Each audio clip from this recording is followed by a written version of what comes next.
오늘 함께 묵상하실 하나님 말씀은 이사야 9장 6절입니다.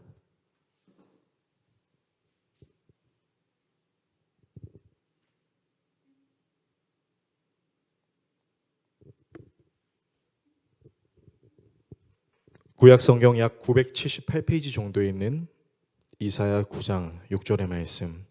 오늘은 성경 구절이 한 구절이므로 우리가 함께 한 목소리로 이 말씀을 같이 읽었으면 좋겠습니다.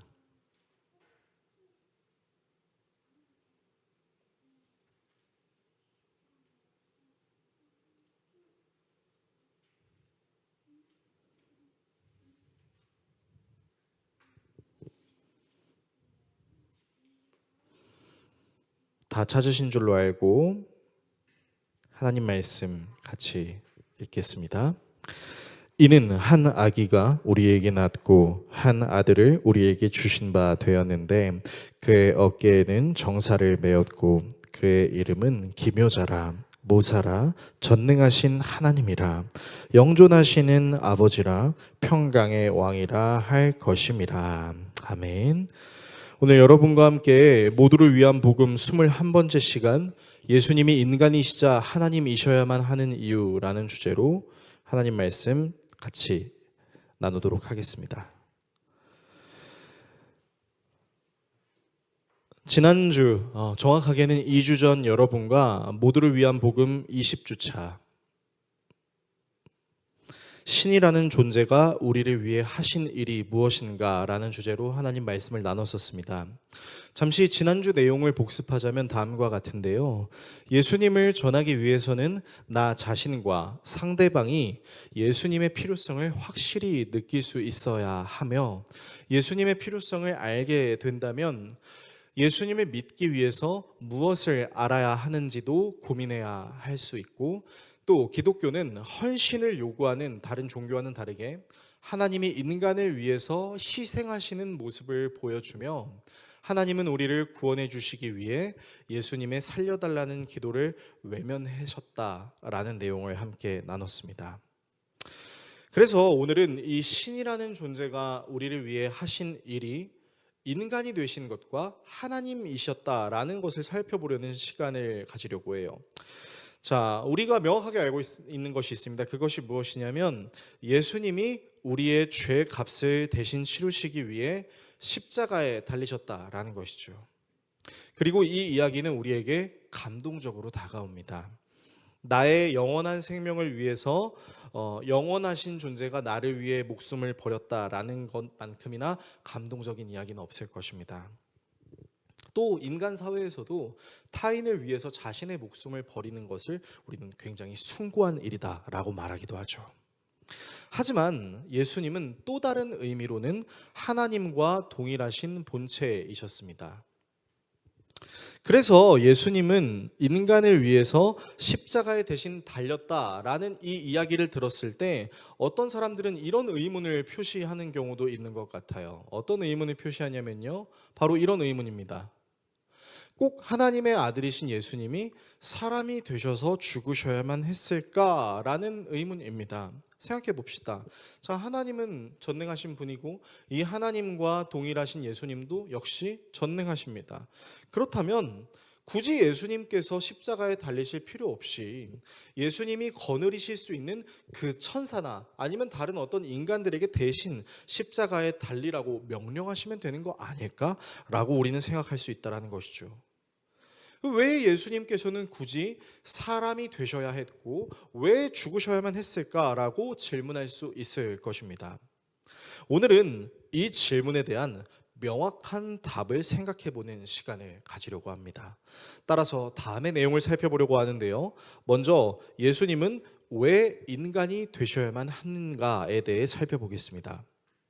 그리고 예수님은 왜 하나님이셔야만 하는가에 대해 살펴보도록 하겠습니다.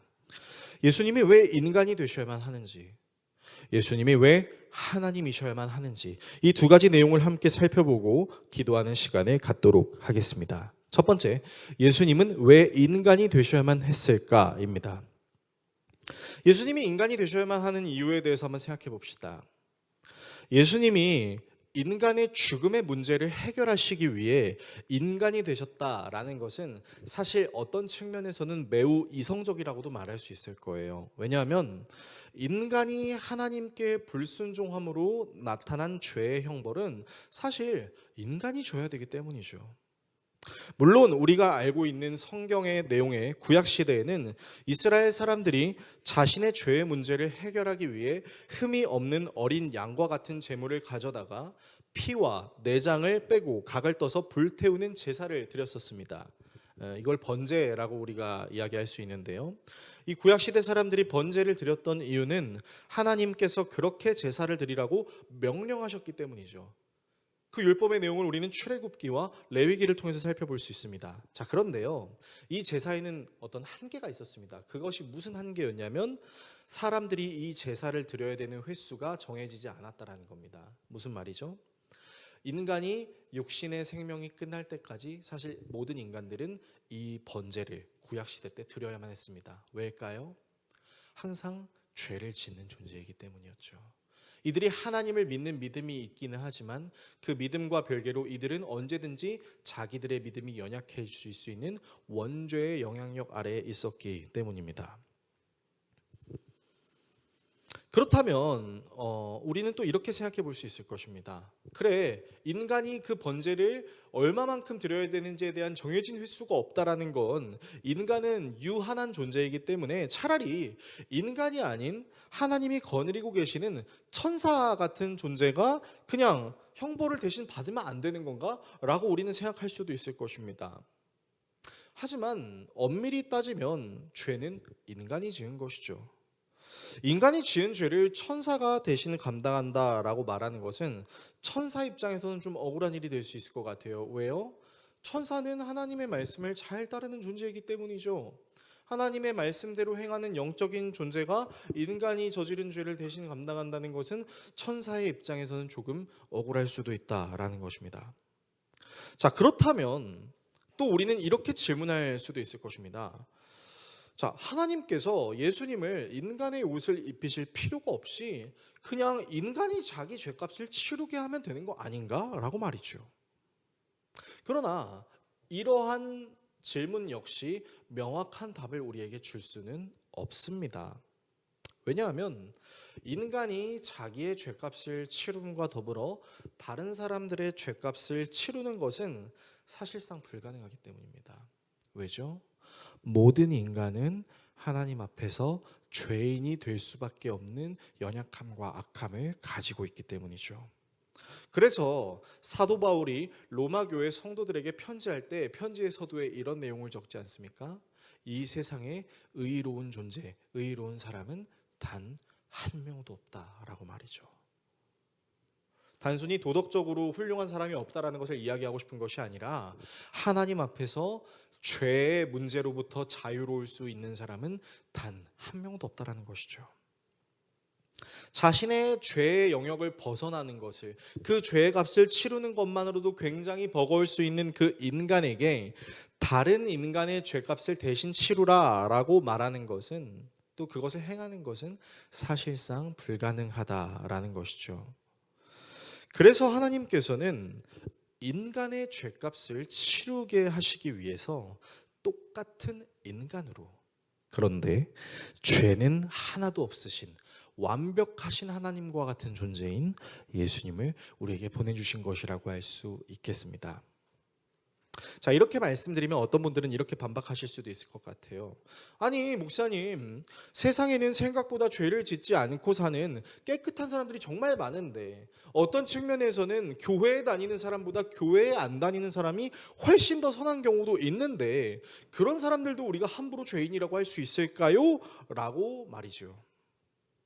자, 여기서 우리가 확실하게 짚고 넘어가야 될 개념이 있습니다. 그것이 무엇이냐면 성경이 우리에게 말하는 죄의 개념이라는 것이죠. 성경이 우리에게 말하는 죄의 개념은 단순히 도덕적으로 악을 저지르는 것이 아니라는 것입니다. 성경이 우리에게 말하는 죄의 개념은 하나님의 말씀에 순종하지 않는 것을 의미합니다. 성경이 말하는 인간은 하나님의 창조물이고 또 하나님의 말씀대로 살아야 되는 존재이기 때문이죠. 자, 이 개념을 좀 여러분들에게 쉽게 설명해 드리기 위해 학생을 예로 좀 설명해 드리도록 하겠습니다. 자, 어떤 학생이 있습니다. 그런데 이 학생이 타인에게 피해를 주지 않고 동급생과도 원만하게 지내고 있다라고 한번 가정해 보겠습니다. 그러니까 이 학생은 도덕적으로는 전혀 무리가 없는, 문제가 없는 사람이라고 할 수 있겠어요. 자, 그런데 이 학생에게 치명적인 약점이 있었습니다. 어떤 약점이냐면 바로 공부를 안 하는 거예요. 왜 공부를 안 하니? 이유를 물어봐도 그 이유를 명확하게 대답하지 않습니다. 뭐 하기 싫은 것 같기도 하고 재미없는 것 같기도 하고 또 다른 이유도 있는 것 같은데 어쨌거나 도덕적으로도 매우 착하고 괜찮은 이 학생이 공부를 안 하는 거예요.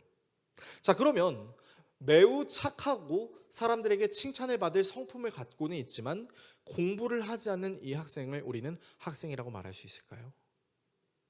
아마 학생이라고 말하기는 어려울 겁니다. 왜요? 학생의 본분은 공부를 하는 것이기 때문이죠. 마찬가지입니다. 우리가 도덕적으로 깨끗하게 살고 있다라고 한들 우리가 하나님의 말씀에 순종하지 않는 모습을 보인다면 그것은 사실은 하나님께 불순종하는 죄를 저지르고 그리스도인으로서 살아야 될 모습을 갖지 못한 것이라고도 할 수 있겠다. 그렇게 말씀드릴 수 있는 것이죠. 그래서 예수님이 우리에게 필요한 이유는 예수님이 죄가 없으신 무결하신 인간이심과 더불어 하나님께서 지키라고 주신 율법을 완벽하게 지키실 수 있는 의로운 분이시기 때문이죠. 그래서 예수님께서는 자신의 가르침을 바리새인과 율법학자들에게 이렇게 이야기하죠. 나는 율법을 폐하러 온 사람이 아니다. 도리어 율법을 완성하기 위해 왔다. 그리고 예수님께서는 모든 율법을 1.1획의 틀림도 없이 완벽하게 지키시는 것이죠. 게다가 무엇보다 예수님이 인간으로 오셨다라는 이 개념은요, 다른 말로는 예수님만이 우리를 가장 깊이 공감하실 수 있는 분이다라고도 해석할 수 있겠어요. 자, 가장 깊은 공감이 무엇일까요? 제가 이미지를 찾다가 이런 이미지를 발견했는데요. 공감이란 상대방의 눈으로 보고 상대방의 귀로 듣고 상대방의 마음으로 느낀다라는 어떤 문구입니다. 저 문구가 참 와닿는 것이, 그러니까 저 공감이라는 것의 핵심은 그겁니다. 내가 상대방이 되는 것입니다. 상대방인 척하는 것이 아니라 완전히 상대방으로 이입을 해서 모든 것을 느끼는 것이죠. 가장 깊은 공감은 상대방의 위치에 있는 것이라고 말할 수 있는 것이죠. 예수님이 우리에게 진정한 위로가 되실 수 있는 이유가 무엇인지 아십니까? 예수님은 말씀으로만 우리를 위로하시지 않으셨습니다. 괜찮아질 거야, 잘 될 거야, 그렇게 말씀만 하시지 않으세요. 어떻게 하시죠? 예수님이 우리와 같은 인간이 되셨죠. 인간이 느낄 수 있는 희노애락의 감정의 영역들과 또 육신의 피로와 어려움, 모든 부분들을 다 누릴 수 있었죠. 누린다는 표현 좀 그렇네요. 다 느끼실 수 있었겠죠. 생각해 봅시다. 여러분, 예수님이 어디서 태어나셨습니까? 예수님은 말밥통에서 태어나셨습니다. 예수님의 직업이 뭐였죠? 예수님은 목수였습니다. 좋게 말해 목수였지 그 시대의 목수는 잡일하는 사람이었습니다. 인간이 가장 낮아질 수 있는 그 영역들에서 예수님은 살아내셨던 것이죠. 예수님은 단순히 인간의 내가 조금 알아 라는 수준을 넘어서 완전히 인간이라는 존재를 경험하셨습니다. 그래서 오직 예수님만이 우리 인간을 가장 잘 아시고 가장 잘 이해하신다. 찬양도 있죠. 나를 아시고 나를 이해하시네. 내 영혼 새롭게 세우시네. 저는 정말 그 찬양의 가사와 같이 예수님만이 우리를 가장 깊이 공감하실 수 있는 분이라고 저는 믿고 여러분도 그렇게 믿어야 할 것입니다. 즉, 이 모든 이유를 통틀어 우리는 예수님이 인간으로 오실 수밖에 없었다라고 말할 수 있는 것이죠. 두 번째, 예수님이 왜 하나님이셔야만 하는가입니다. 반드시 인간이셔야만 했던 이 예수님은 또 다른 의미로는 반드시 하나님이셔야만 했습니다. 자, 왜 예수님은 하나님이셔야만 했을까요? 이 부분을 이해하기 위해서는 하나님의 진노의 개념을 우리가 다시 한번 살펴볼 필요가 있습니다. 자, 지난번에 여러분과 나눴던 메시지의 내용이긴 하지만요, 성경은 하나님이 화를 쉽게 내실 수 없는 분이라고 말씀하고 있습니다. 그래서 출애굽기 34장 6절은 이런 하나님을 그렇게 표현하죠. 나 주는 자비롭고 은혜로우며 노하기를 더디하고 한결같은 사랑과 진실이 풍성한 하나님이다. 그러니까 저 말씀을 요약하면 이거예요. 그러니까 하나님은 화내기 힘들어 하시는 분이라는 거예요. 또 다른 의미로는 하나님을 화나게 하는 것은 사실은 굉장히 어려운 일이다라는 것이죠. 자, 그런데 인간은요, 이렇게 화를 내기 힘들어 하시는 하나님을 화나게 했습니다. 즉, 우주에서 가장 화내기 힘드신 분을 화내게 만든 데 성공한 존재가 인간이라는 것이죠. 제가 이 개념을 여러분께 설명해 드렸을 때 이제 이등병의 거수경례를 예시로 들어서 설명해 드렸습니다. 자, 이등병이 자기보다 호봉은 조금 높지만 또 다른 이등병에게 거수경례를 하지 않는 것은 실수라고 할 수 있을 것입니다. 하지만 이 이등병이 오성 장군에게 거수경례를 하지 않는 것은 여러분 완전히 다른 개념이죠. 이걸 실수라고 말할 수 있을까요? 영창, 더 심각하게는 국군 교도소로 갈 수 있는 죄가 적용될 수 있죠. 즉, 절대적인 존재의 명령에 순종하지 않는 개념은 쉽게 용서받을 수 없는 죄를 저지르는 것이라고도 말할 수 있는 것이죠. 왜요? 하나님은 창조주시니까요. 절대자이시니까요. 창조주와 절대자를 향한 반역은 가장 큰 죄가 될 수 있으니까요. 자, 그렇다면 창조주에게 반역하는 이 죄의 형벌이 얼마나 무거울까요? 이 죄의 형벌이 얼마나 무거운지를 좀 비유로 설명해 드리기 위해서 미국의 그 형벌의 경우를 좀 가져와서 설명해 드리도록 하겠습니다. 여러분, 우리나라에는 무기징역이라는 형벌이 있습니다. 그러니까 무슨 말이냐면은 이제 그 무기한으로 감옥에 갇혀야 된다라는 것이죠. 자, 그런데 여러분, 미국에는요, 무기징역의 형벌이라는 제목이 없습니다. 대신에 뭐가 있냐면요, 심각한 죄를 저지르면 200년형, 300년형, 500년형, 길게는 1000년형의 형벌을 내리는 경우가 있습니다. 무슨 말입니까? 무기징역이라는 단어만 쓰지 않았지 사실상 너는 절대로 감옥에서 나올 수 없어라는 말과 똑같습니다. 그러니까 200년형, 300년형, 500년형, 1000년형을 받게 되면 그냥 감옥에서 죽으라는 거예요. 여기서 한 가지 여러분께 질문하고 싶은 것이 있습니다. 만약 사람이 중범죄를 저질러서 감옥에서 200년형을 살아야 한다라는 그 형을 받았습니다. 그렇다면 이 죄수는 200년형을 모두 복역할 수 있을까요? 아마 이 세상에 존재하는 그 어떤 사람들조차도 200년형이라는 가혹한 형벌을 복역할 수 없을 것입니다. 절반도 감당하기 힘들걸요. 길게 70년, 80년 감옥에서 살린다고 하더라도 결국 시간이 되면 형장의 이슬로 사라지게 되겠죠. 자, 그렇다면 이 200년형을 감당할 수 있으려면 어떻게 해야 할까요? 간단합니다. 200년형을 감당할 수 있는 능력이 있으면 됩니다. 200년형을 감당할 능력의 존재이면 됩니다. 자, 그렇다면 200년형 이상 살 수 있는 존재는 어떤 존재일까요?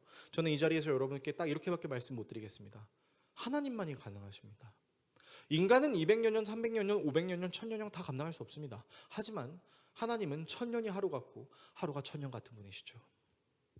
200년 이상 살 수 있으시면서도 늙지 않으실 수 있고 건강하실 수 있고 변함없는 모습을 유지하실 수 있는 분은 오직 하나님, 오직 예수님 뿐이십니다. 예수님이 아니고서는 불가능하다는 것이죠. 여러분, 게다가 이 창조주의 그 순종을 하지 않고 반역을 꾀한 인간은요, 이 세상에 하나가 아닙니다. 여러분, 이 세상에 존재하는 모든 인간들이 죄를 지을 가능성, 즉 원죄를 품고 태어납니다. 그렇다면 하나님을 믿지 않는 사람들이 이 세상에 얼마나 많이 있을까요? 그리고 그 하나님을 믿지 않는 사람들이 우리가 200년 형을 받게 된다는 것을 가정을 했을 때 이 세상에 하나님을 믿지 않는 사람들의 모든 형벌을 다 더해서 그 형벌을 우리 앞에 놓는다면 그 형벌은 몇 년형이 될까요? 아마 셀 수 없을 만큼 어마어마하게 많은 수의 형벌이 되지 않겠습니까? 그러면 그 셀 수 없이 많은 죄의 형벌의 크기를 감당할 수 있기 위해서는 어떤 능력이 있어야 되죠? 그 셀 수 없이 많은 죄의 영향을 받아낼 수 있을 정도의 절대적인 능력의 소유자가 이 형벌을 감당할 수 있을 것입니다. 즉 전지전능하시고 무오하시고 영원하시고 변하지 않으시는 하나님만이 이 형벌들을 감당하실 수 있다는 것이죠. 이런 차원에서 예수님은 반드시 하나님이셔야만 하는 것입니다. 만약 예수님이 하나님과 같은 존재가 아니셨다면요, 모든 인류의 죄를 감당하는 데는 반드시 한계가 있었을 겁니다. 우스갯소리로 전 세계 70억 지구에서 뭐 한 20억 정도의 죄를 감당하셨다가 너무 힘들다, 조금 쉬었다 다시 감당해야겠다 하고 쿨타임이 지나간 후에 자 이제 다시 한번 또 20억 명의 죄를 감당해보자, 그렇게 하셨겠죠. 하지만 예수님이 그렇게 하시지 않고 단번에 자신의 죽음으로 모든 죄를 사하실 수 있었던 이유는 이 세상에 존재하는 셀 수 없을 만큼 수많은 죄의 모습들을 오직 하나님과 동일하신 예수님만이 감당하실 수 있었기 때문입니다. 절대자의 진노는 절대자가 받아들일 수 있는 것이죠. 절대자의 진노를 절대자가 받아들임으로 이 세상에 존재하는 모든 인간의 죄의 문제가 해결되었다는 점, 이 점은 우리로 하여금 예수님은 하나님이셔야만 한다라는 성경의 명제를 이루기에 충분한 근거가 될 수 있다라고 말씀드릴 수 있겠습니다. 설교를 정리하겠습니다. 사랑하는 성도 여러분, 예수님은 인간이신 동시에 하나님이셔야만 했습니다. 인간이 죄를 저질렀기 때문에 인간의 모습을 가지고 계셔야 했고, 모든 인간이 자신의 죄를 감당하기도 어려웠기 때문에 죄가 없는 인간의 모습으로 모든 인간의 죄를 감당하셨어야만 했습니다. 그리고 예수님은 죄가 없는 인간의 모습을 드러내시기 위해 하나님의 율법을, 하나님의 말씀을 100% 순종하시는 모습을 보여주셨죠. 율법을 완성하셨잖아요. 무엇보다 단순히 도덕적으로 죄를 지으시지 않는 수준에 머무시는 것이 아니라 학생의 본분이 공부이듯 하나님의 사람의 본분인 하나님의 말씀에 순종하는 모습으로 의로움을 보여주셨습니다. 심지어 겟세마네 동산에서 정말 죽기 싫어서 땀이 핏방울이 되도록 기도하셨던 스트레스를 감당하심에도 불구하고, 그러나 내 뜻대로 마시고 아버지의 원대로 하시옵소서라는 기도를 통해 정작 자신을 살려달라라는 기도는 외면당하시죠. 이 절대적인 예수 그리스도의 의로움은 놀랍게도 모든 사람들에게 값없이 주어집니다. 값이 없다고 무가치한 것이 아니라 감히 값을 매길 수 없을 정도로 위대하신 것이라고 우리는 말할 수 있을 것입니다. 또한 예수님은 창조주 하나님께 인간이 저지른 죄는 가벼운 죄가 아닌 반역, 어마어마한 죄이기 때문에 이 죄의 형벌을 인간이 다 짊어질 수 없어서 절대자이신 하나님께서 내리는 절대적인 형벌을 절대자의 모습으로 받아들이셔야만 했습니다. 그렇게 오직 예수님만이 하나님과 동일하신 본체로서 하나님의 진노를 받아내셨지요. 그래서 우리는 이런 예수 그리스도를 통해서, 이런 예수 그리스도를 사랑, 완전하신 하나님이라고 고백합니다. 이 세상 어떤 종교도요, 이 세상에 존재하는 그 어떤 종교의 신들도 인간을 다 알 수 있다고 말할 수 없습니다. 인간이 돼본 적이 없잖아요. 하지만 하나님은 인간이 되셨습니다. 인간이 경험할 수 있는 탄생부터 죽음까지 A to Z의 모든 과정을 다 겪으셨죠. 그리고 이 세상 어떤 종교의 신도 인간을 완전히 사랑한다라고 말할 수는 없을 것입니다.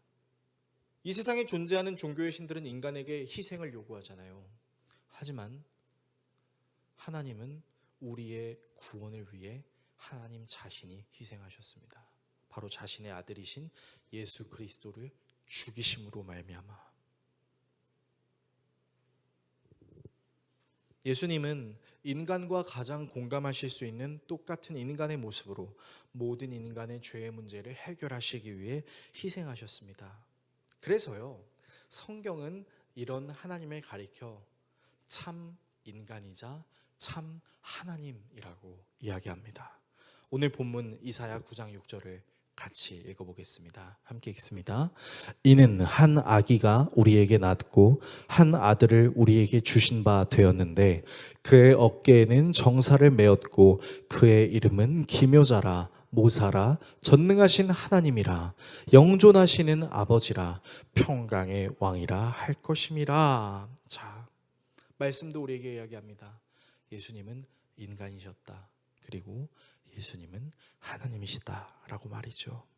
이 인간이시며 하나님이신 예수님이 우리의 가장 큰 위로이자 선물임을 기억하며 믿으실 수 있는 저와 여러분 모두가 될 수 있기를 예수 그리스도의 이름으로 축원합니다.